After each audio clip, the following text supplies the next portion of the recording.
last time you asked someone how they really were?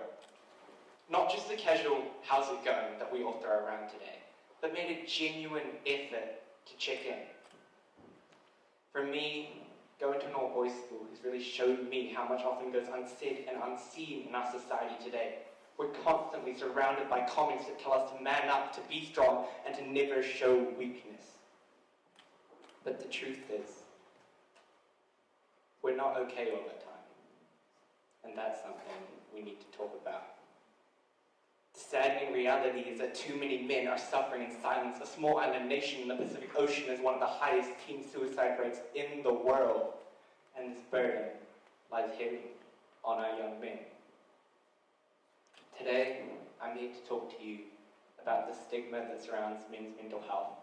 One that's ever so present in our society but goes unseen, one with impacts present and future. Kia ora.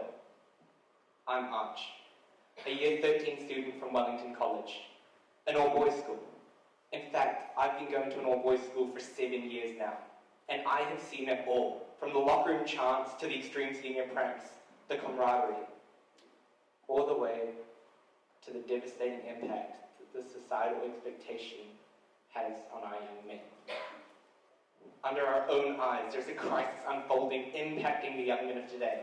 They've been told to be tough and to keep their emotions locked away, but this pressure, this unbearable weight of expectation is breaking them.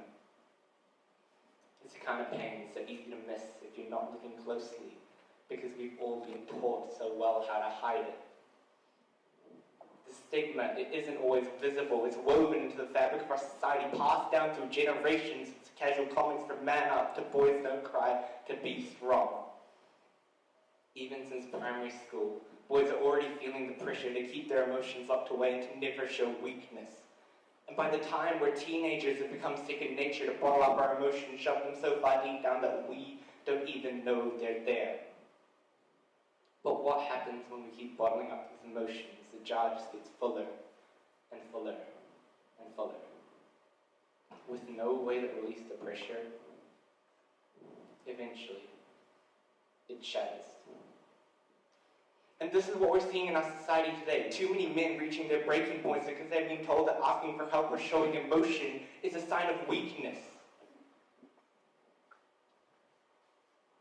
Now I want to tell you a short little story. I was at a friend's house, and his little brother, who couldn't have been more than 7, fell, tripped, scraped his knee, and blood started to run down his leg. He began to cry, like any child his age would. But before the tears could even fully develop, his dad swooped in and said, "Hey, come on, mate, toughen up. Boys don't cry." And just like that, almost instantly, the tears stopped. Now, this may seem trivial, but what stuck with me was that even though the emotions stopped almost instantly, the pain never did. It's these small things, these seemingly insignificant moments that shape who we become. That young boy grew up believing that he had to be strong, that showing emotion was weakness. And this thought stays with us, growing stronger as we do, until one day it's all that we know. To rewrite the narrative surrounding men's mental health, we need to redefine what it means to be strong. We see strength as independence, self-reliance, the idea that one must conquer the impossible on their own to be strong. But true strength comes from community. I'm sure you all have heard the phrase, "It takes a village to raise a child." Well, I say it takes a country to raise a man. We need to shift the narrative to understanding that asking for help or showing emotion is not weakness, yet a moment of growth and strength. It's these moments of community that make our men feel more connected, less isolated, and less alone. So how do we rewrite this narrative? It starts with the little steps. Each of us putting in a little bit of effort to break the cycle of emotional suppression. Now, how many of you can relate to this? You walked up to a friend and said, "Hey, how's it going?" And they replied with, "Good." And then you just continued on with another conversation, or just walk straight past each other. Now, what if we ask this question not just as a casual informality, but as a genuine question? We took the time and the effort to actually understand and listen to the other person. We could learn things we never would have imagined. And next, I want to talk to you about how important it is to have a person in your life, a safe space.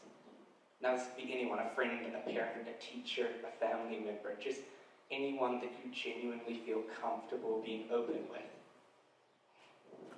And it may seem a little cliche, but for the young men in our society, this task is often daunting and difficult. You want to seem strong in front of your parents and showing weakness in front of your boys? That seems insane. So us as a society, we need to do two things.